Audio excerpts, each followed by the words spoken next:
Je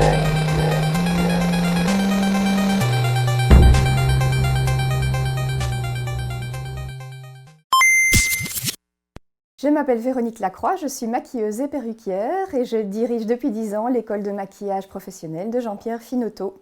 Le travail d'un maquilleur professionnel consiste en différentes choses en fonction du milieu dans lequel il va désirer travailler. Il y en a qui vont aimer travailler dans le milieu de la beauté, par exemple, qui vont faire des mariages, des défilés de mode. Puis, il y a ceux qui vont vouloir travailler à la télé ou en photographie. Et là, il va falloir qu'ils connaissent un petit peu le fonctionnement des appareils photo, des caméras. Et il y a finalement les gens qui ont envie de travailler dans le cinéma, le théâtre. Et là, leur travail va principalement constituer à créer des personnages, à créer le caractère sur des comédiens pour que ça se fonde dans l'histoire. Pour créer un personnage, la première chose que nous allons devoir faire, c'est décortiquer le script qu'on va nous envoyer. On va le lire et on va, grâce à ça, détecter les difficultés techniques, l'époque dans laquelle on est éventuellement et déjà penser un petit peu au maquillage qu'on va devoir faire. Après cela, il va falloir rencontrer le réalisateur parce que c'est lui qui va nous dire comment il voit son film et quelle est la ligne de conduite générale que toute l'équipe va devoir suivre. Avec cette équipe, on va devoir faire des réunions, on va devoir rencontrer le costumier, l'éclairagiste, le décorateur, tous ces gens avec qui on va travailler et on va essayer de créer quelque chose de cohérent. C'est sur cette base-là que finalement le maquilleur va commencer à créer son maquillage en tenant compte du visage de la personne et en lui donnant le caractère qui correspond à son rôle dans l'histoire. Pour travailler dans le cinéma et le théâtre, il faut avoir des connaissances bien plus larges que uniquement connaître les techniques de maquillage puisqu'on a ce problème de création de personnages. Alors déjà, il faut avoir une bonne culture générale. Un maquilleur doit connaître l'histoire de l'art, l'histoire du maquillage, l'histoire de la coiffure, de manière à avoir de bonnes références dans la peinture, la sculpture ou les textes par exemple, pour aller chercher ce qu'il doit faire comme maquillage. À côté de ça, quand on est maquilleur professionnel, il faut savoir gérer son budget, il faut savoir faire des plannings, il faut parfois gérer une équipe quand on est chef maquilleur. Donc il faut se débrouiller un petit peu avec ce genre de choses. La coiffure est quelque chose de très important également parce qu'à l'heure actuelle, on nous demande en tant que maquilleur de faire également les coiffures. Les réalisateurs n'engagent plus des maquilleurs et des coiffeurs, ils engagent des maquilleurs qui savent coiffer en général. Il est également important de savoir gérer la lumière. Sur le plateau, nos maquillages sont très fort influencés par la lumière. Donc connaître un petit peu la lumière, les pigments, le fonctionnement d'une caméra, le fonctionnement d'un appareil photo avec ses filtres par exemple, ça c'est une très bonne chose qui permet au maquilleur de faire son travail vraiment parfaitement.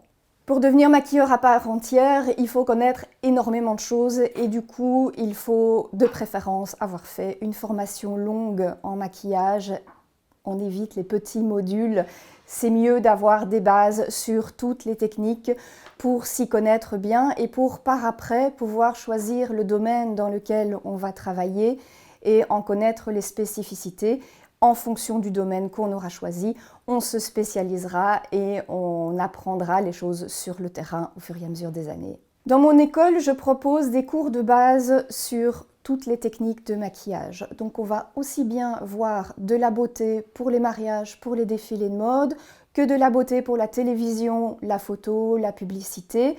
On va également voir évidemment le maquillage pour le cinéma et le théâtre, toute cette création de personnages, de caractères qui peuvent aller de faire une petite scène pour donner l'air fatigué ou donner l'impression que quelqu'un a pleuré, jusqu'à donner une impression de cadavre, puisqu'on voit ce genre de choses dans les films, et qu'évidemment, c'est du maquillage.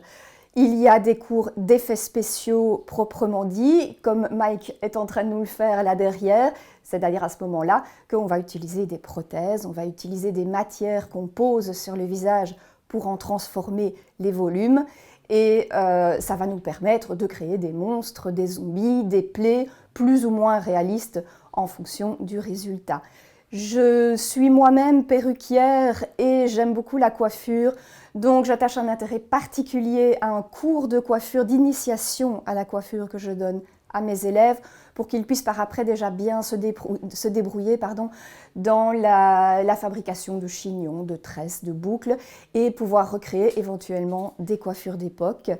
Et finalement, il y a un cours d'histoire de l'art, d'histoire du maquillage et de la coiffure qui est assez poussé pour pouvoir par après créer vraiment les personnages d'époque avec des maquillages qui étaient réellement portés à chaque époque. Heureusement, j'ai la chance de ne pas donner ces cours seule. Je me suis entourée de plusieurs collègues qui sont devenus des amis également, qui sont maquilleurs, eux, depuis de très nombreuses années dans des domaines spécifiques et qui viennent expliquer à mes élèves ce qu'ils vivent quotidiennement sur le terrain dans leur métier, c'est-à-dire les grimages, le cinéma, le maquillage de télévision ou les effets spéciaux, puisque c'est Mike qui donne les cours d'effets spéciaux à mon école.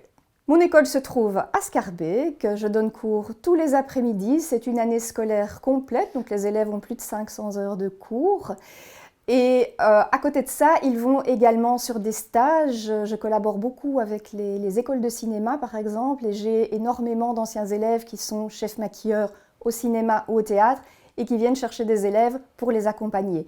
Ça permet aux étudiants de mettre en pratique le travail qu'ils ont appris en classe, de comprendre comment fonctionnent les plateaux, parce que ce n'est pas inné, et en plus de déjà se faire des contacts pour le futur. Nous avons rejoint Michael qui est en train de bien amocher le front de Joachim qui s'est gentiment prêté à notre exercice du jour. La matière que Michael a posée sur le front, ça s'appelle de l'artex. C'est un silicone, je vais vous montrer les petits pots, qu'on mélange à 2 parts égales, qu'on mixe et puis qu'on dépose sur la peau tout simplement. Le gros avantage, c'est que vous n'avez pas besoin d'avoir une balance, que vous pouvez même le colorer grâce à du maquillage gras. Donc ici, nous avons une petite palette de fard gras de chez Kryolan, mais tout ce que vous avez en maquillage gras peut colorer et vous pouvez donner une couleur sanguinolente ou une couleur chair ou une couleur verdâtre si vous voulez faire des monstres. C'est en fonction de votre créativité. Vous allez le poser sur le visage ou sur le corps de la personne et lui donner la texture dont vous avez envie en le sculptant. On peut faire un impact de balle, on peut faire des effets de brûlure, on peut faire des grosses cicatrices avec ça. Et ça sèche assez vite et ça donne une matière très flexible qui est très agréable à porter pour le comédien. Michael est en train pour l'instant de maquiller le silicone qui a déjà séché. Alors ça, c'est un produit qu'on utilise énormément en cinéma, ce sont des palettes à l'alcool, donc on dilue les couleurs avec de l'alcool isopropylique, mais si vous n'avez pas ça chez vous, vous pouvez très bien maquiller avec n'importe quel autre maquillage, le silicone se maquille très facilement. Mike est en train de nous concocter une belle bulle, à mon avis il va injecter du sang là-dedans, ça c'est une technique assez sympathique et assez simple à faire avec le silicone.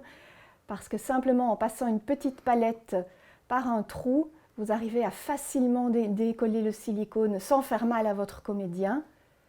Et ensuite, il va injecter le sang dedans. Évidemment, il faudra boucher le trou par après pour que ça ne ressorte pas. Et vous avez donc des effets de bulles sous la peau. Vous pouvez même injecter d'autres choses comme de la glycérine par exemple, ou un autre gel qui va permettre d'avoir des effets de cloque. Mike est en train d'injecter le sang sous le silicone. Il est évident que vous n'avez pas le droit de mettre une aiguille, c'est juste la seringue. Ça suffit pour passer dans le trou et vous injectez doucement pour que le silicone ait le temps de gonfler et que ça ne ressorte pas trop violemment.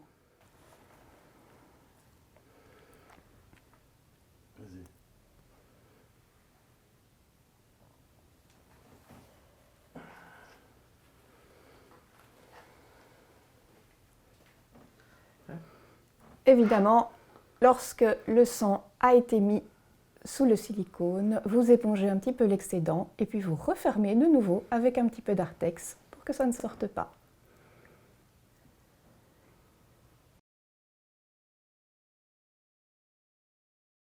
Regardez, l'avantage du silicone, c'est que ça adhère vraiment à la peau et comme c'est très flexible, ça suit tous les mouvements de la peau et la bulle de sang suit également et se gonfle.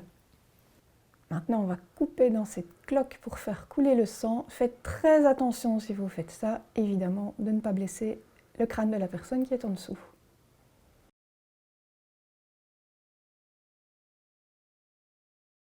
J'espère que cette démonstration vous a plu.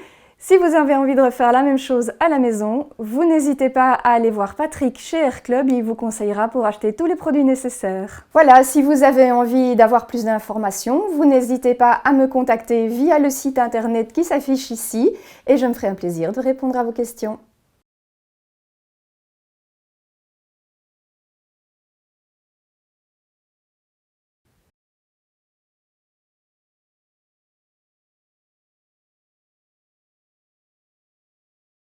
Welcome.